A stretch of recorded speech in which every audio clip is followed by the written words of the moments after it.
Afectuosos saludos, queridos telespectadores de Plaza Mayor. Este es el comienzo de un reportaje casi diría amplio, incluso amplísimo. ¿Por qué? Porque nos ocupa y desde luego porque nos preocupa. ¿Qué puede ocurrir de este edificio del que ya en plató con nuestro invitado, con Francisco Somoza, arquitecto?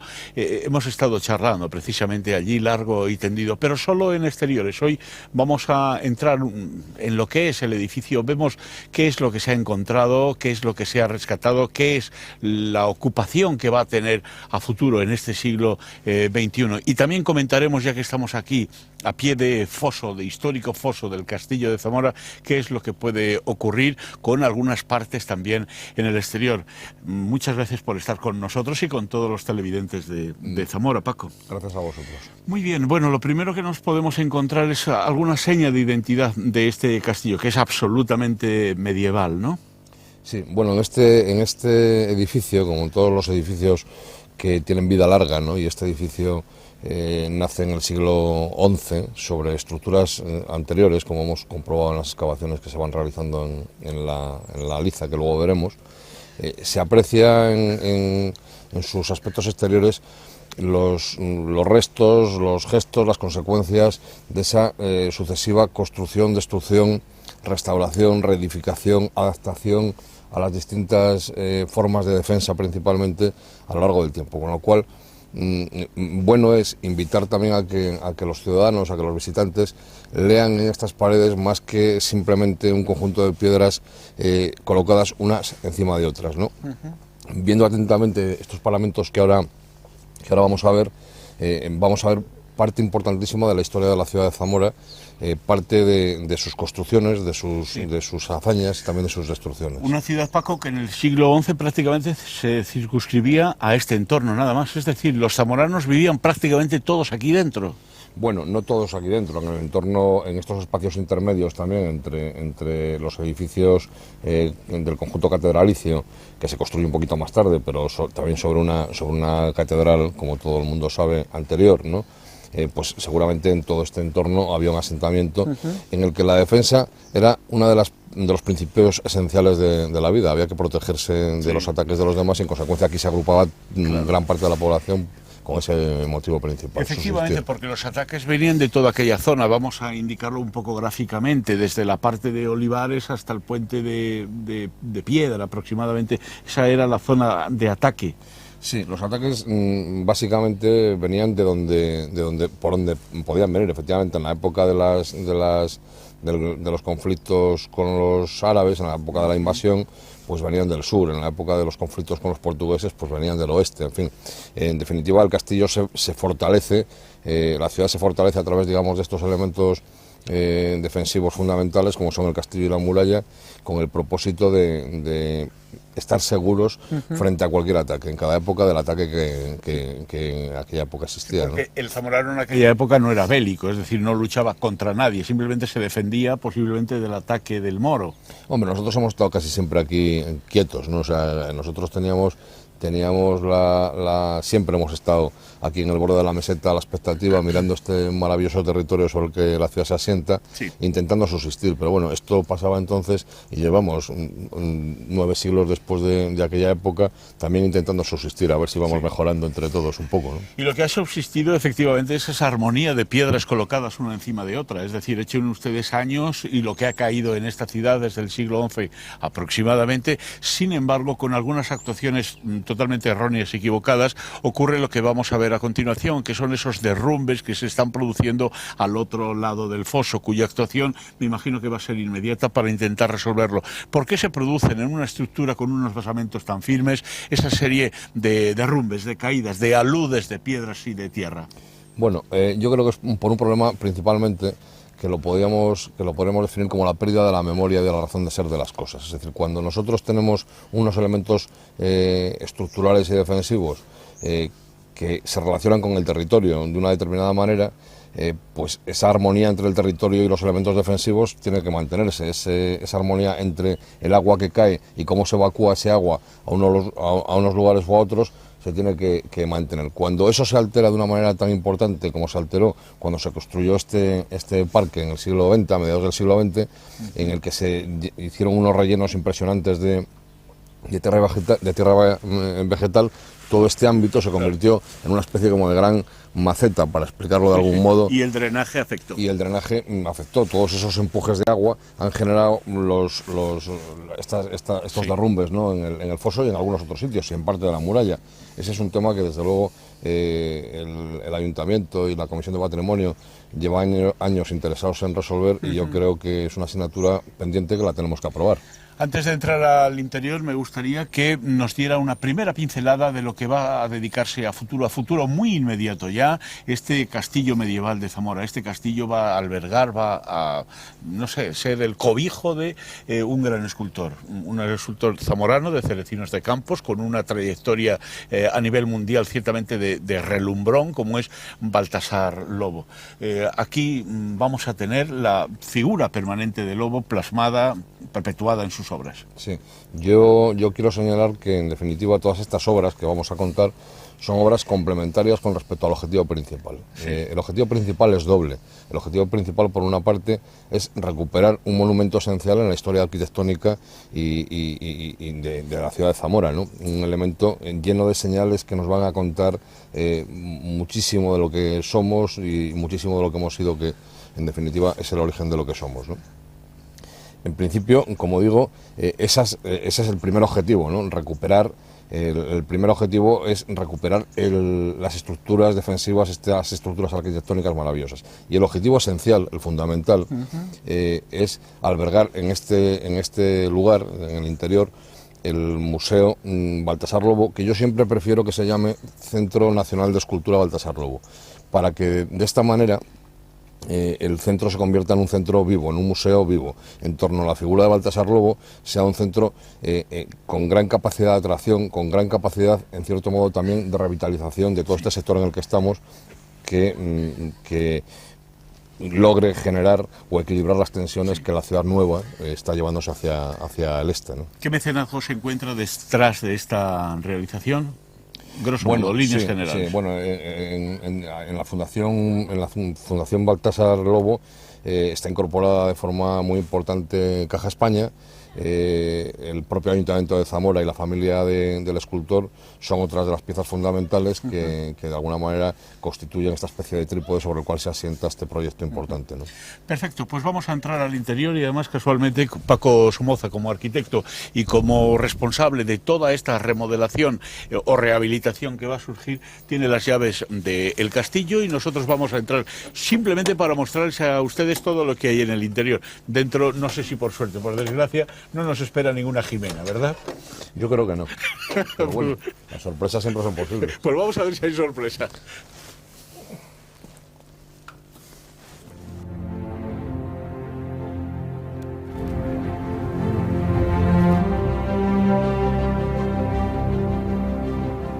Bien, y ya nos encontramos en el interior. Sitúense ustedes dónde estamos. Al otro lado de la muralla, según se entra por el foso, por la puerta principal que nos han visto, a la derecha. Es decir, estamos tomando la liza. Y es la primera pregunta que le vamos a hacer ya en el interior a Paco Somoza. Liza, una palabra que significa, que quiere decir arquitectónicamente. Bueno, el castillo, para explicar lo que es la liza casi, podríamos contar que el castillo se defiende con una serie de sistemas circuncéntricos, digamos, ¿no? Sí. Que van bordeando distintas partes para de ese modo conseguir un mayor nivel de protección y de defensa, ¿no? La liza es el espacio comprendido entre los cuerpos residenciales, que son estas partes de la edificación, en el que se albergaba la zona, como digo, residencial del conjunto, y este elemento que era la barbacana, que era el elemento que defendía, sí, que era la primera defensa importante alta del conjunto. Que la muralla exterior se llama barbacana, tanto por fuera como por dentro. Exacto, sí. Esa es la barbacana, ¿no? Bien. ¿Y por qué nos has hecho detener aquí? ¿Qué tiene de particularidad esta zona en la que nos encontramos? Inmediatamente casi al lado de la puerta principal. Como comentábamos hace un ratito, los edificios hay que intentar verlos con los ojos muy abiertos. Y viéndolos con los ojos muy abiertos podemos comprender lo que los edificios han sido a lo largo de la historia. Bueno, en este lugar en el que estamos, antes, hace muy poco tiempo, los niveles del terreno, los niveles por los cuales se pisaba, los niveles interiores, eran unos niveles altos prácticamente coincidentes con ese borde un poquito más bajo. De manera que aquel arco, ¿no?, que vemos al final, era un arco por el que se pasaba con una altura aproximadamente de unos 2,20 metros o por ahí, ¿no? Era casi un arco, como una puerta de vivienda normal. Eso significa, como se puede ver en las imágenes, ¿no?, que aquí hemos hecho una excavación, una tremenda excavación, que ha recuperado los niveles originales del asiento del castillo, ¿no? ¿Por qué se enterró toda esta parte del edificio? Pues se enterró como consecuencia, digamos, de dos factores principales. Uno, hacer más fuertes los muros que defendían el castillo, ¿no? Hacer más consistentes y más fuertes frente a las nuevas técnicas que en el siglo XVIII, finales del XVII, iban apareciendo, que eran las armas de fuego, ¿no?, los cañones, sí, y tal. Y otra, poder también defender con estas rampas que accedían a las zonas altas, defender con cañones, con cuerpos de cañoneras y con cuerpos de fusileras, que son todas esas pequeñas ventanas, ¿no?, que coronan las fortificaciones y que están construidas, como comento, aproximadamente a finales del XVII, principios del XVIII, justo en el momento en el que aparecen la obligación y la necesidad de defenderse de otra manera. Sí. Hay nuevas armas. Y de otros enemigos, los franceses. Sí, los franceses, claro, en esa época son los franceses los principales enemigos que atacan la ciudad, ¿no?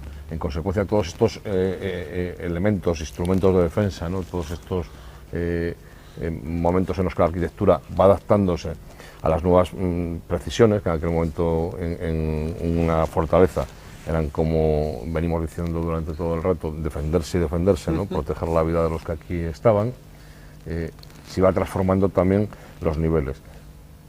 Bueno, vamos a ir andando, sí, si os parece. Sí. Antes me gustaría no marcharnos de aquí y sí indicar por qué esta zona no se ha vaciado, como se ha hecho se ha hecho rampa hacia ahí, sí, pero ¿por qué esta zona no se ha vaciado? ¿Hay aquí algo interesante? Aquí, sí, aquí hay hemos realizado un enorme vaciado que ha dejado al descubierto elementos interesantísimos que un poquito más adelante veremos. En este sector, por dos razones, no se ha producido el vaciado.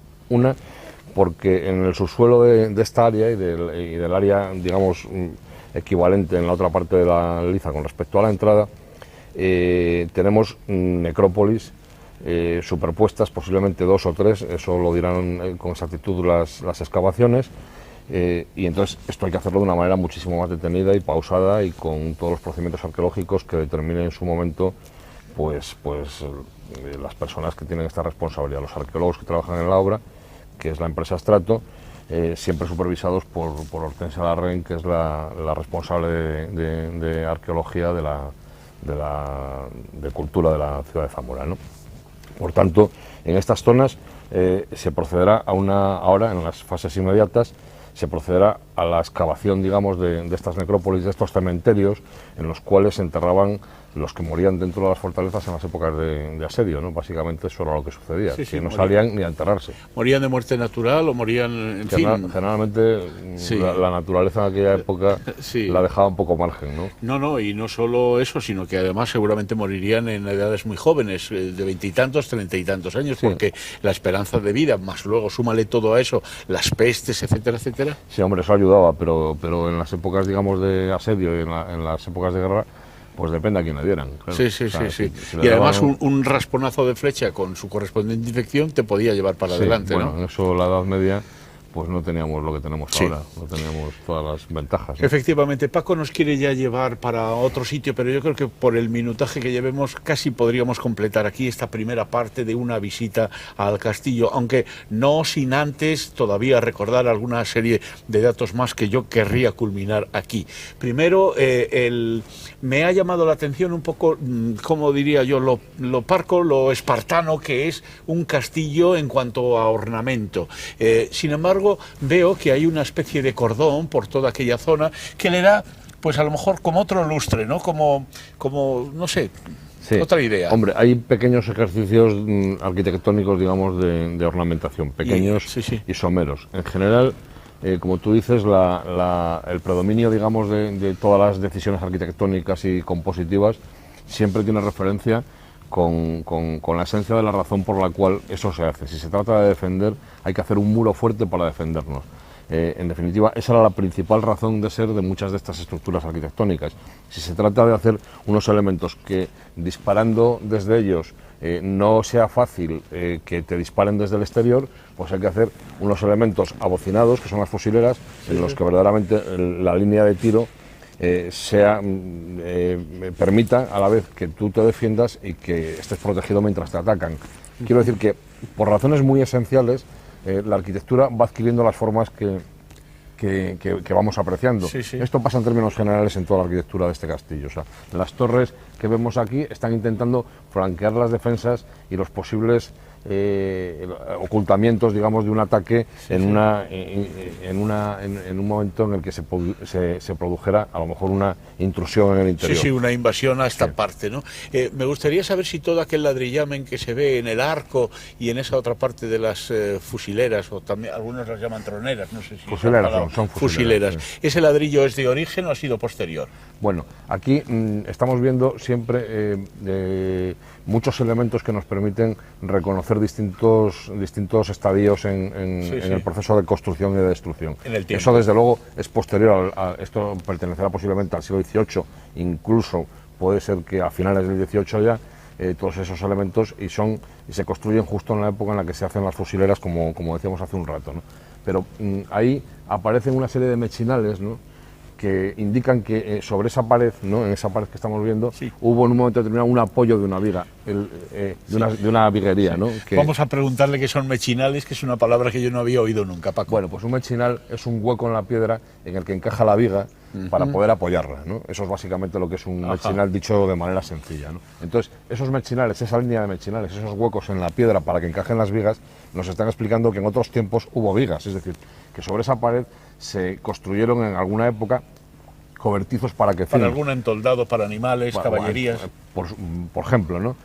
Para dormitorio o protección durante la noche de los guerreros, de los soldados que aquí estaban, quién sabe. Sí. Eso es el trabajo de los historiadores y de los arqueólogos, sí, es decir, que por lo cual hay que tener extremado cuidado en cómo se interviene en estos lugares, porque cualquier resto puede ser significativo y puede ser un elemento que procure construir la historia, ¿no? Y no quiero que terminemos esta primera parte, este recorrido, con un cicerone de lujo como es Francisco Somoza, arquitecto, sin hablar de un compañero suyo, que es quien, una vez que se haya rehabilitado todas las partes externas y complementarias a la futura edificación Fundación Museo Baltasar Lobo, pues desde luego va a tener el protagonismo, pero no solo para Zamora, sino para el mundo entero, porque conseguir que un Rafael Moneo firme este proyecto, desde luego yo creo que va a ser un lujo ciertamente al nivel del puente del Aramillo.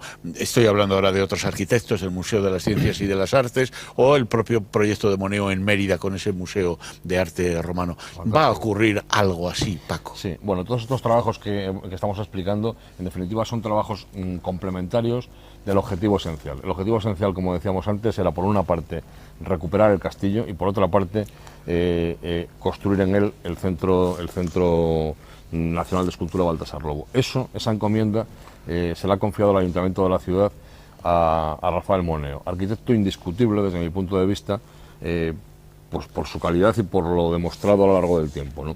Una estructura de estas características, de la fragilidad, por una parte, que arquitectónicamente tiene, a pesar de su estabilidad y de su potencia y del tiempo que lleva aquí, yo creo que exige las manos de un experto de la sensibilidad de Rafael Moneo, por lo cual yo tengo que decir, con el riesgo que eso siempre comporta, que tengo gran confianza en que el resultado final será un resultado que ponga en valor estas estructuras que tanto tiempo han estado devaluándose durante tantas épocas, como consecuencia del olvido, como consecuencia de las tensiones de la ciudad. Por tanto, cuando nosotros acabemos, va a empezar Rafael Moneo con su equipo a intervenir. Yo conozco algunos de los primeros planteamientos, que vamos, no los conozco yo y los conoce también por descontado el Ayuntamiento y personas de unos y otros grupos políticos que se han acercado al estudio de Moneo para interesarse, digamos, sobre esta cuestión, y todos coinciden en que la aproximación, en el que el planteamiento de Moneo a este edificio es siempre desde la sensibilidad extrema de la importancia que en términos absolutos tiene para todo el mundo y que en términos relativos tiene especialmente para nosotros, para los que aquí vivimos. Aquí vamos a terminar esta primera parte de estos reportajes, serie de reportajes que le estamos dedicando al castillo de Zamora.